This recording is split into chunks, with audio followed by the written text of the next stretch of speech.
بسم الله الرحمن الرحیم. سلام عرض میکنم خدمت دانشجویان عزیز.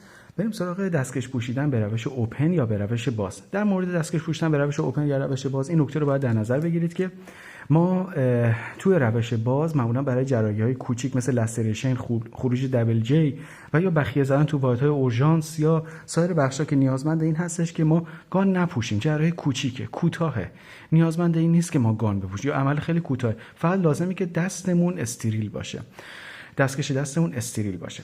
نکته باید چیکار کنیم؟ به این صورت ما باید دیگه لازم اسکان بپوشیم. ما میایم هندراپ میکنیم. بعد از هندراپ کردن و پریدن اون الکلی که روی دست هستش که در هوا میگن تکون ندید، اما بعضی از افراد هستن که برای اینکه الکل سریعتر تبخیر بشه دست رو تکون میدن. طبق رفرنس میگه دست رو ثابت نگه دارید تا اون الکل بره. 2-3 دقیقه بیشتر طول نمیکشه.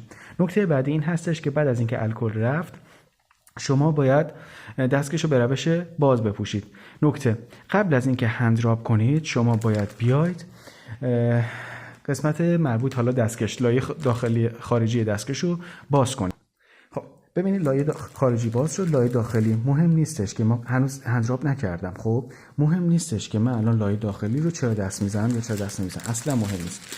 مهم از این به بعد به این صورت هستش که من الان 2 قسمت رو باید تو ذهنم در نظر بگیرم. این قسمت یعنی از کش به سمت سر انگشتان به هیچ عنوان نباید دستم برخورد کنه و قسمتی که باید دستم برخورد کنه از کش تا این انتهای کافه دستکشه. تا این انتها من اجازه دست زدن دارم و این قسمت نه.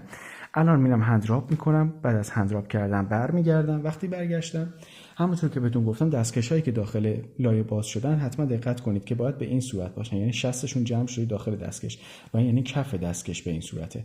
گاهی اوقات من دیدم که برعکس تا شده بود. خب بنابراین اگر به این صورت بود که درسته. ببینید الان این درسته، اوکی، و اینم اوکیه، درسته. خب حالا کار بعدی چیه؟ کار بعدی به این صورت هستش که من میام هندراپ میکنم. تموم شد. الان میخوام دستکش بپوشم. ببین من اینو میارم جلو که فیلم بیفته.